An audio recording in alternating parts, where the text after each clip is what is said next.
When some people are put in a compressed time frame, they cluck about before the axe finally drops on them. In this case, we don't have a roasted chicken, but we do have a computer game that starts off with a story that anyone who has been a child can agree with. I am Mr. Big T Anderson, and this is the Indie Review on Vikings from the Construct 3 Game Jam.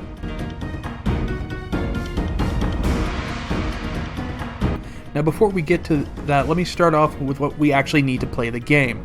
Being originally part of the Newgrounds Construct Game Jam, you can actually play this in browser without many problems, even playing well on my purple laptop from 2009, making it capable from the internet standards to be played on everything from potatoes to proper PCs, provided that the keyboard works. As of recording, there is no place to download this game. However, if one pops up, I will do my best to get the link in the info below for you all.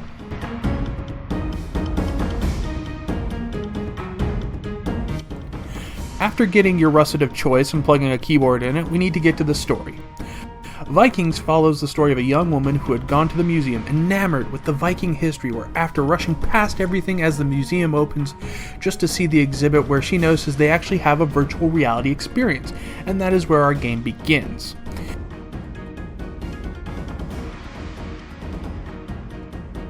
Gameplay, well, one of the main mechanics is the switching between forms and the physical environment it can react with, which seems out of place considering the story, but the art style helps bind it all together with another lashing a rope. It starts off pretty simple, allowing you to get used to the controls, practicing your timing with jumps and form changes until you need to switch forms mid-jump.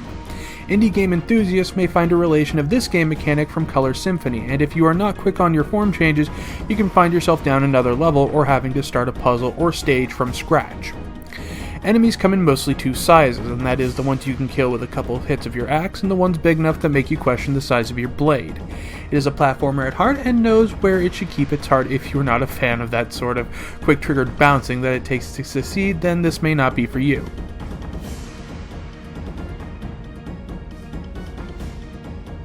Graphically, we start off with a very basic start screen before the intro movie unfolds, having enough there to explain the story. Some pieces go by in a blink and you miss its speed, but if you are willing to play the game and nothing takes your attention away in those first few moments, you'll find the amount of action and detail in their work a nice bonus. Some art majors will notice the slight mistakes, like the strange grip on the hand of the velvet rope, but those moments are few and far between. When you get to the game in full, you may find the background simple and view Spartan when, if you look at the particular sprites, there is a fair amount of color and detail involved, making one wonder that maybe a more compact view from the player would be better. If you like platformers with some artistic quality, backed by an intro, and with a mechanic that can see the most detail-oriented players try to do it with a blindfold, then this game may be for you. It plays well with a good keyboard, and it plays well on some bad PCs and laptops. If you find the form changing annoying, the visuals Spartan, and the views clearly unfocused between the sprites and the background, then maybe this is not for you. It also can suffer by a difficulty climb that some may better associate with a half-pipe at the X Games.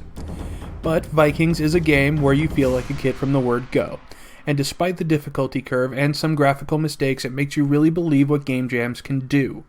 It brings up different materials from so many views, and when things like this show up, that it is at least worth a play. If you don't want to do that, then at least remind yourself to go get your Viking hat on and go for some mead.